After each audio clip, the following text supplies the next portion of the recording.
Sur le site de l'entreprise Aubria, des images de Notre-Dame de Paris. Des techniciens venus des Vosges traitaient les bois de charpente de la cathédrale. Sur cette photo, Édouard Aubria, le patron de la société, pose fièrement sur ce chantier unique. Ce matin, ce même patron était très ému. De la tristesse et puis de la stupéfaction par rapport à la rapidité de la destruction de la charpente dans laquelle j'étais il y a quelques mois, et qui était, comme beaucoup de gens le disent, une forêt, mais c'était vraiment le cas. Et c'est plus qu'un pincement au cœur quand on voit en direct cette charpente qui tombe chevron par chevron, poutre par poutre devant ses yeux, quoi.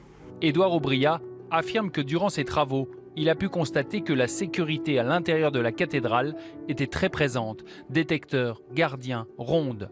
Impossible pourtant d'expliquer l'incendie, même si la structure même des matériaux de construction de la cathédrale a attisé le foyer.